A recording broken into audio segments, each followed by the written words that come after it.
É sempre bom se apresentar, então hoje eu vou me apresentar um pouco. Esse canal é um canal novo, na verdade ele não é exatamente novo, né? Ele já existe há algum tempo, mas agora eu estou me dedicando a produzir mais vídeos aqui pro YouTube. Eu sou jornalista já há muitos anos e desde o ano passado eu faço vídeos de reportagem, né, para as minhas redes sociais, para o Instagram principalmente e também para o TikTok. Mas agora eu estou querendo fazer mais vídeos longos aqui pro YouTube. Vídeos de reportagem é uma coisa que eu sinto falta de ver aqui no YouTube, que é jornalismo no formato de reportagem, né? Tem muitos canais excelentes assim de jornalistas que fazem análises, dão opiniões. Eu também dou opinião, faço análise, mas eu acho que o meu forte, o meu diferencial é fazer reportagem, né? Eu sempre fui um repórter, sempre gostei de descobrir coisas novas, né? Dar furo, investigar, conversar com pessoas, sair na rua, enfim. E eu sempre fiz isso nos veículos de imprensa tradicionais. Eu trabalhei durante muitos anos no UOL, antes disso trabalhei na Folha e agora eu produzo reportagens para as minhas redes sociais de maneira independente e basicamente sobre temas do Pará e da Amazônia, né? Que é de onde eu sou. Hoje eu moro em São Paulo, mas eu nasci em Belém do Pará. Eu vim morar em São Paulo para trabalhar na Folha de São Paulo em 2010 e desde então estou por aqui. Sempre produzindo para o Instagram, porque o Instagram é a rede que é mais fácil, né, de você distribuir o seu conteúdo. Tá todo mundo direto ali no Instagram, no celular. E também para mim é mais fácil produzir para o Instagram porque eu edito os meus próprios vídeos. Então o vídeo para o Instagram é mais curto, é no máximo de 3 minutos, eu consigo fazer isso, né? Quando eu tive a minha conta suspensa, eu senti essa necessidade de vir aqui para o YouTube para ter uma plataforma nova de produção de conteúdo, para não ficar dependente só no Instagram, né?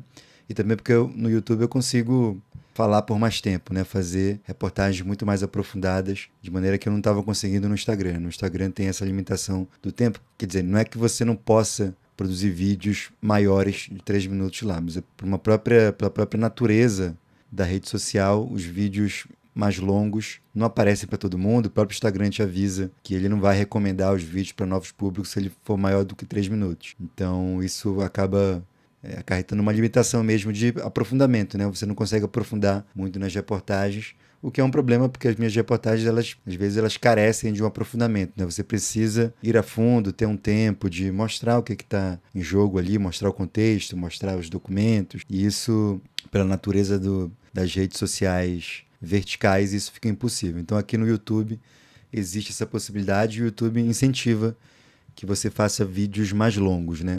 Qual que é a minha dificuldade de fazer reportagens longas aqui para o YouTube? É que eu, pela minha própria natureza assim de jornalista, de repórter, e também por eu tratar de temas delicados, né, que exigem que eu tenha muito cuidado com o que eu publico. Então, cada palavra, quando sai publicada, ela é muito bem pensada, a forma como eu articulo, o que eu mostro na tela, o que eu não mostro, tudo é muito calculado, né, muito planejado. E de maneira que assim, um vídeo que eu publico lá no Instagram, no TikTok, ele é sempre, ou quase 100% das vezes, roteirizado. E o roteiro do meu vídeo é a reportagem que eu faço, né, que eu fiz depois de um longo período de apuração, de checagem, de coleta de informação, e aí daí eu escrevo um roteiro que depois vira um vídeo falado, né, gravado e falado. Aqui para o YouTube, eu também faço isso, só que isso me exige muito mais, né? Porque você imagina que um vídeo que eu faço, como os últimos que eu fiz, por exemplo, do Parque da Cidade, é um vídeo que eu levei, sei lá, uns 2 ou 3 dias para apurar, escrever o roteiro, gravar, mas daí para editar eu levei mais uns 3 ou 4 dias. Então esse é um vídeo que de 20 minutos, eu acho que é o tempo dele, que me levou uma semana para fazer. E isso é porque eu tenho um cuidado muito grande com a publicação, né? O que sai é porque está muito bem cuidado, muito bem apurado, muito bem editado. Mas isso é um problema porque leva tempo, exige esforço, exige energia. E eu sei que o algoritmo aqui do YouTube, na verdade o algoritmo de qualquer rede social, demanda que você produza sempre, né? Produza com frequência, com às vezes um vídeo por dia, ou no máximo um vídeo a cada 2 dias. Se você não faz isso, ele te pune e não recomenda o seu conteúdo para mais gente.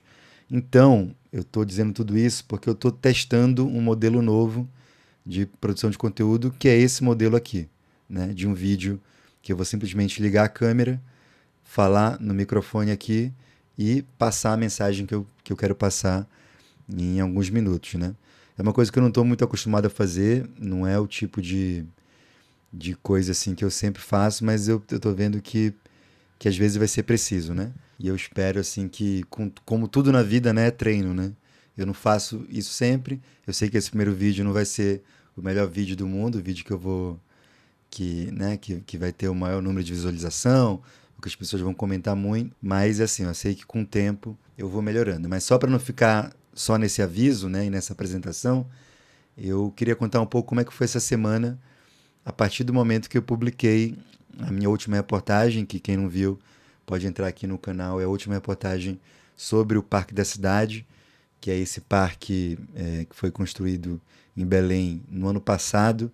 Na verdade, a inauguração dele foi no ano passado, depois de alguns anos de obra. E essa reportagem que eu publiquei, ela mostra que o Parque da Cidade, ele foi o custo anunciado dessa obra foi 15 vezes maior do que o custo projetado lá em 2020 pelos arquitetos que projetaram esse parque, né? 15 vezes mais. E essa reportagem teve bastante repercussão lá no Pará, né? Porque essa obra do Parque da Cidade, ela foi uma das grandes obras que o governo do Pará entregou no ano passado por ocasião da COP. Foi nesse parque em que foi montada as tendas da COP, da Blue Zone, da Green Zone.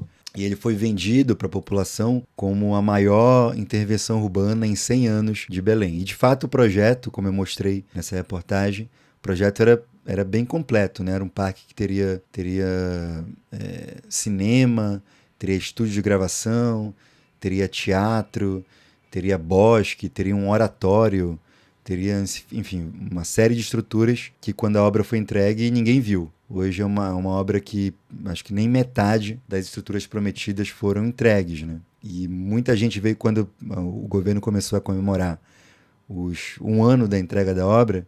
Muitas pessoas vieram no meu Instagram me perguntar: pô, mas e aí?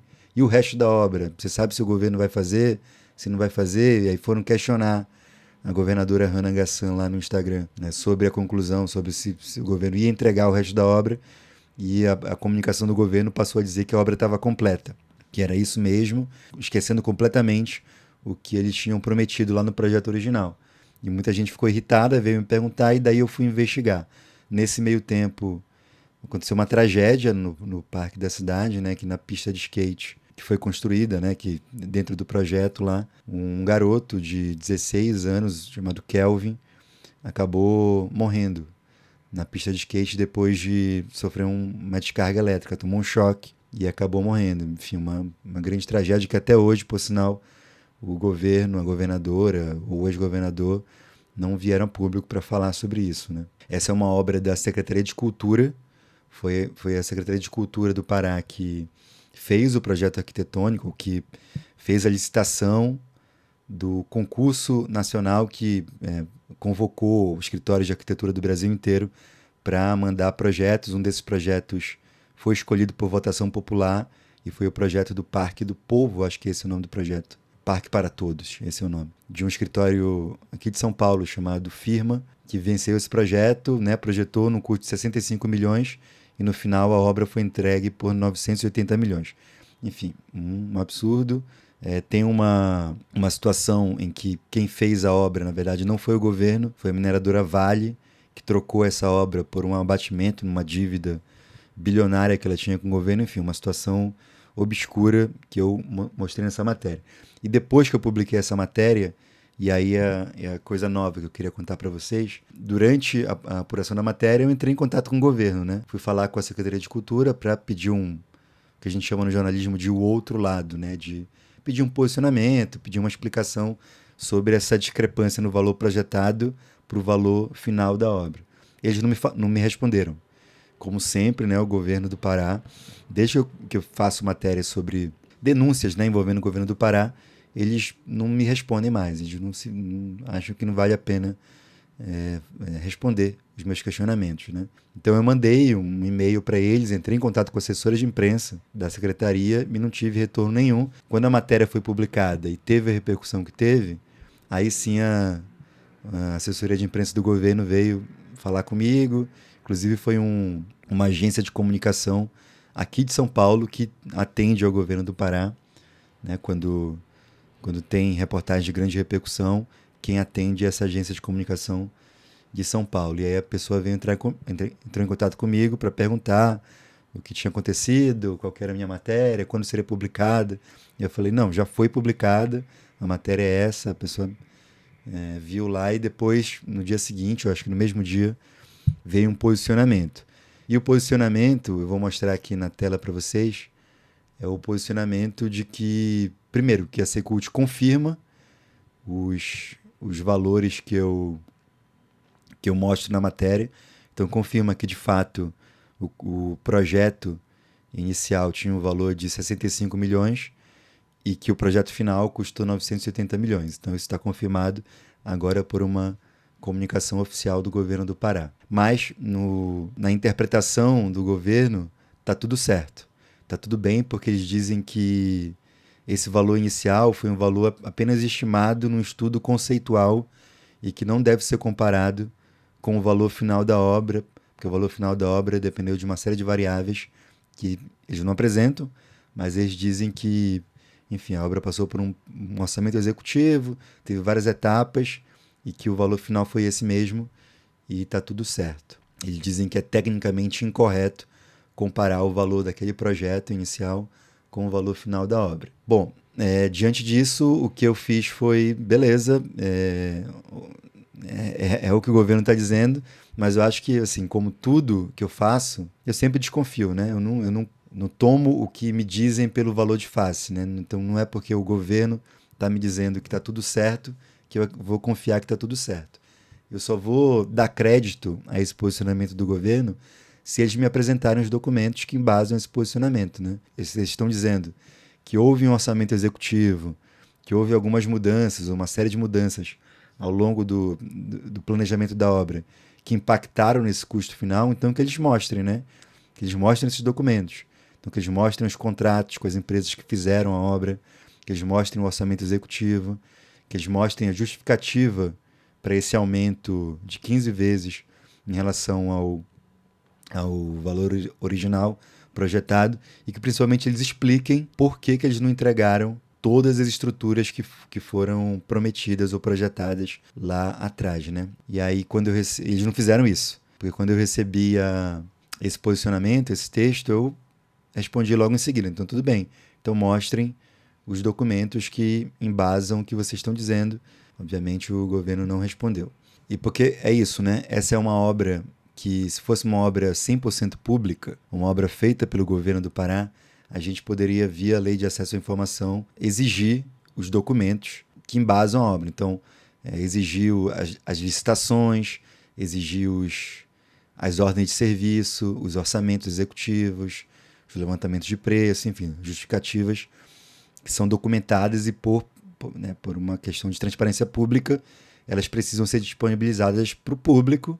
E se um jornalista pedir via Lei de Acesso à Informação, essas informações precisam ser entregues. Mas como essa não é uma obra feita por um ente público, ela é feita por uma empresa, pela Vale, então a Vale pode simplesmente dizer que não quer informar esses documentos, não quer, né, mostrar esses documentos. E é o que ela diz mesmo, né? Porque quando você solicita essas informações para a Vale simplesmente não mostra, não diz. E fica por isso mesmo. Então é isso. Tem esse comunicado oficial da Secult sobre o Parque da Cidade, dizendo que os valores que eu apresentei na reportagem são confirmados, eles confirmam os valores, mas eles dizem que está tudo certo. Que é tecnicamente incorreto comparar o valor projetado com o custo final da obra. É isso. Acredite se quiser. Além disso, tem uma outra novidade, que eu não sei se todo mundo viu, mas logo depois que eu publiquei essa reportagem no Instagram, o PSOL e algumas parlamentares lá do PSOL, na verdade, todas as parlamentares do PSOL no Pará, que são duas vereadoras e uma deputada estadual, elas entraram com uma representação, e também a presidência do PSOL no Pará, eles entraram com uma representação no Ministério Público Federal para que o Ministério Público Federal abra um procedimento para investigar o Parque da Cidade. Estou mostrando para vocês aí na tela essa representação, ou uma parte dela, e nela o pessoal usa as informações que eu apresento na matéria para embasar esse documento, pedindo para o MPF abrir um procedimento para investigar o custo dessa obra. E eles se baseiam numa informação que, a meu ver, faz com que o Ministério Público seja obrigado até a investigar essa obra. Porque é o fato que, apesar dessa obra ser uma obra estadual, então você pensa, pô, é uma obra que é feita pelo governo estadual, quem tem que investigar é o Ministério Público estadual. Mas o que o pessoal diz na representação, e eu também disse no vídeo, é que o terreno em que o Parque da Cidade foi construído é um terreno federal, da União, porque antes havia ali um aeroporto federal. Então, a União, o Lula, fez a cessão do terreno para o Helder Barbalho, o ex-governador, fazer esse Parque da Cidade ali, né, num terreno federal. Logo, existiria um interesse da União saber o que foi feito no terreno da União. Né? Então, se há corrupção nessa obra, ou desvio de dinheiro, ou superfaturamento, o que quer que seja, é interesse da União agir e fazer o seu direito ser respeitado. Quer dizer, se tem um ente que está cometendo uma ilegalidade num terreno da União, é interesse do Ministério Público Federal agir e tomar as medidas necessárias nesse caso. Então, por isso, o Ministério Público Federal recebeu essa denúncia. Eu falei hoje com a assessoria de imprensa do Ministério Público Federal e eles confirmaram que, de fato, eles receberam essa representação, instauraram uma notícia de fato, que é um procedimento padrão que acontece nesses casos, e já mandaram essa documentação para o procurador responsável por essa área, e ele vai ver se instaura, de fato, alguma investigação, algum procedimento para investigar esse caso. Foi uma reportagem que eu fiz que veio depois de uma dica de alguns seguidores, né, de uns 5 ou 6 seguidores que vieram me alertar sobre esse caso lá no Instagram. Eu fui investigar, fiz a reportagem saiu, deu repercussão e gerou essa representação em MPF. A MPF agora tem a possibilidade de abrir uma investigação sobre esse caso. É isso. Além disso, essa semana teve outras situações. Acho que vocês viram uma outra reportagem que eu publiquei e acabei não trazendo aqui para o YouTube, porque, enfim, é muitas demandas e você sabe que esse meu trabalho aqui de reportagem, de jornalismo nas redes sociais não é meu único trabalho. Eu faço outras coisas também. Então não deu tempo de eu trazer essa outra reportagem que eu fiz essa semana aqui para o YouTube, mas você pode checar lá no Instagram e no TikTok, que é uma reportagem que eu fiz em parceria com o pessoal do Alma Preta, que é um site de jornalismo independente também, cobre assuntos relacionados à temática racial, racismo, direitos de pessoas negras, quilombolas, indígenas. É um site bem interessante, assim, bem ativo assim, nesse tipo de cobertura. E um repórter deles, o Fernando Assunção, ele me procurou. É um repórter que trabalha no Alma Preta, ele é do Pará, e ele me procurou para fazer uma parceria, né? Na verdade, ele está fazendo uma cobertura já desde o começo do ano em relação a um delegado da Polícia Civil do Pará, que está envolvido em uma série de situações lá no Pará, e uma delas foi essa em que ele foi filmado completamente embriagado lá numa cidade no interior do Pará chamada Limoeiro do Ajuru. Esse cara ele é delegado da cidade, ele foi beber, foi com pessoas na orla da cidade. Essas pessoas não queriam beber com ele, mesmo assim ele insistiu, estava bem chato, até assediando algumas mulheres lá que estavam nesse grupo. Esse grupo estava incomodado principalmente com o fato desse delegado estar o tempo todo pegando na arma dele e mostrando a arma para todo mundo, e chegou a bater com a arma no peito de uma das pessoas que estavam nesse dia. Então as pessoas estavam bem incomodadas com a presença desse delegado lá nesse grupo, e aí elas decidiram sair. Quando elas decidem sair do local lá, o delegado surta, começa a ameaçar todo mundo, começa a gritar, chega a dar um tiro em direção às pessoas, depois dá um tiro na moto de uma dessas pessoas que estavam junto com eles, enfim. E aí no final ele acaba ele estava bem transtornado, bem fora de si mesmo. E aí ele foi filmado nessa situação, a gente mostrou esse vídeo. Mesmo com tudo isso, esse delegado que estava em estágio probatório na Polícia Civil, ele acabou sendo aprovado do estágio probatório e hoje é um delegado efetivo da Polícia Civil lá do Pará. O Fernando, que é esse repórter que me procurou, ele estava com essa apuração já desde o começo do ano, e aí ele me procurou, ele publicou lá no Alma Preta, né? Ele me procurou para a gente fazer alguma coisa nas redes sociais para dar mais visibilidade, né, para esse caso. Foi o que a gente fez. Ele mostrou a apuração dele, eu chequei, né, tudo que ele fez ali, né, também fiz uma apuração própria minha, assim, vi que tudo que ele fez foi muito bem feito, assim, um trabalho jornalístico muito bem feito, e eu ajudei ele, assim, a gente escreveu um roteiro junto, a gente gravou e publicamos esse vídeo lá no Instagram e no TikTok, e também deu bastante repercussão.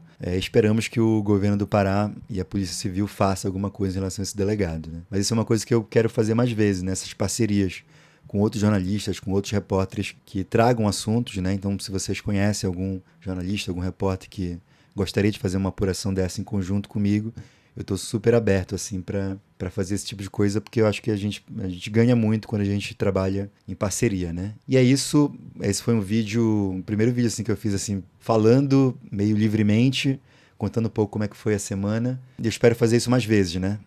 Como eu falei para vocês, é bom assim ter esse contato direto com vocês, é um tipo de vídeo que eu não faço sempre. Eu espero melhorar e fazer, né, vídeos como esse com mais frequência, para que a gente possa ter uma comunicação direta. Eu vou lembrar mais uma vez, assim, para que todo mundo que quiser me ajudar a fazer esse tipo de jornalismo, né, que é um jornalismo sempre a serviço da população, a serviço da classe trabalhadora, totalmente independente, eu não recebo dinheiro de político, não recebo dinheiro de empresa, todo o meu financiamento, o financiamento do meu trabalho vem do meu público. E também de veículos jornalísticos que aceitem publicar as minhas matérias, né? Então a gente também faz esse tipo de trabalho, né, para veículos jornalísticos, geralmente independentes, né, que aceitem publicar o tipo de matéria que eu gosto de publicar. Se você quiser me ajudar a manter o que eu faço aqui, eu te convido a entrar lá na minha página do Apoia-se, onde você pode fazer uma doação mínima, assim, mensal, né, que vai me ajudar muito. Ou se você quiser fazer um Pix, o Pix está aparecendo na tela também, vai me ajudar, qualquer valor é válido. Eu estou querendo também montar aqui, em breve vou montar a área de membros aqui no canal do YouTube, que vai ser uma área em que você vai poder fazer uma assinatura e ter acesso a um conteúdo exclusivo, um conteúdo que eu vou fazer só para membros, e vai ser também uma forma de a gente ter uma conexão mais direta e também para que você possa me ajudar também financeiramente a manter esse trabalho aqui. Se você ainda quiser uma outra forma de se comunicar comigo, eu tenho o meu canal, a minha comunidade no WhatsApp. Eu vou também deixar o link aqui na descrição desse vídeo. Uma comunidade do WhatsApp também. É onde eu coloco alguns textos, às vezes mando áudio, mando um vídeo, mando, né, compartilho os vídeos que eu publico aqui no YouTube, no Instagram, uma forma de você receber sempre no seu WhatsApp tudo o que eu publico. E também nessa comunidade, se você for apoiador do meu Apoia, se você ganha direito de ter um grupo direto comigo, onde você pode mandar áudio, vídeo, enfim, se comunicar diretamente comigo, mandar sugestão de pauta, também é uma forma de entrar em contato direto comigo, tá bom? É isso, muito obrigado e até a próxima reportagem.